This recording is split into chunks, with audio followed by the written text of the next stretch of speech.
Hi hello மக்களே வணக்கம். வாங்க எங்கள் வீட்டுக்கு முன்னாடியே இந்த மரம் இருந்திருக்கு. எனக்கு தெரிலங்க. பாருங்கள், கோவக்காய். அது எந்த செடி இல்லைங்க, கோவக்காய் செடி தான். ஏன்னா இந்த பழத்தை பார்த்து தான் நான் வந்தேன். இன்னும் சிகப்பாக பழம் தொங்குதுன்ட்டு பார்த்தா கிட்ட போய் பார்த்த பிறகு தாங்க தெரியுது கோவக்காய் செடின்ட்டு.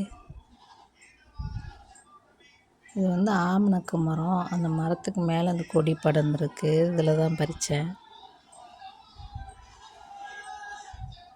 இப்போ பாருங்கள் எவ்வளோ காய் இருக்குன்ட்டு.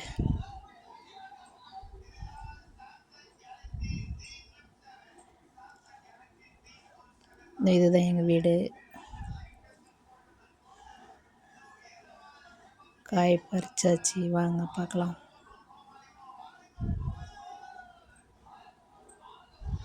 பாருங்க தலைவர் எப்படி வியந்து போகிறாருன்னு.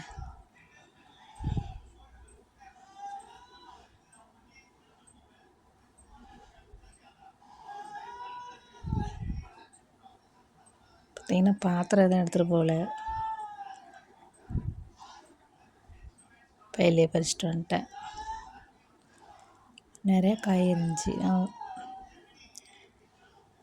போதும் மதியம் சமையல் பொரியலுக்கு.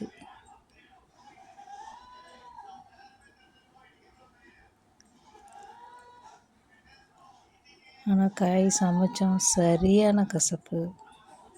நல்ல வயிறு க்ளீன் ஆச்சுங்க. சரி கசப்பு காய்.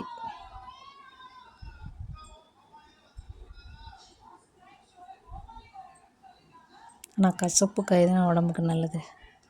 பாருங்கள், இந்த பழத்தை வச்சு தான் பார்த்தேன், கண்டுபிடிச்சேன்.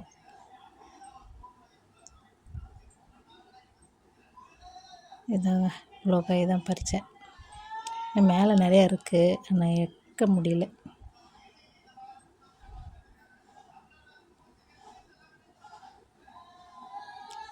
தீங்கினதில் நிறைய அந்த கோம்புகள்லாம் உடச்சிட்டு அலசி கட் பண்ணி பொரியல் பண்ணி இன்றைக்கி மதியம் கஞ்சி சோறு, கோவக்காய் பொரியல்.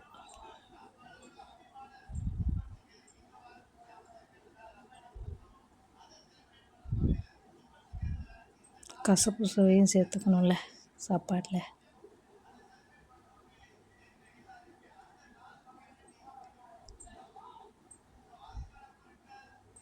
ரொம்ப கெட்டியாக இருக்கிறது காம்பு.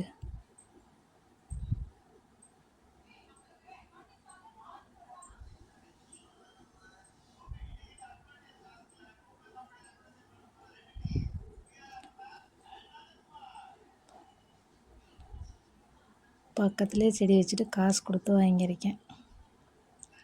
பழம்லாம் கழுவிட்டு சாப்பிட்டு பார்க்கலாம் டேஸ்ட் எப்படி இருக்குன்ட்டு.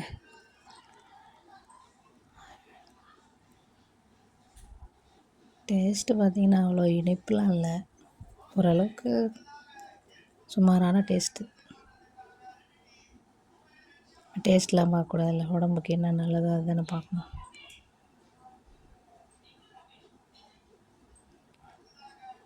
பொரியல் பண்ணி சாப்பிட்லாம். பாய்.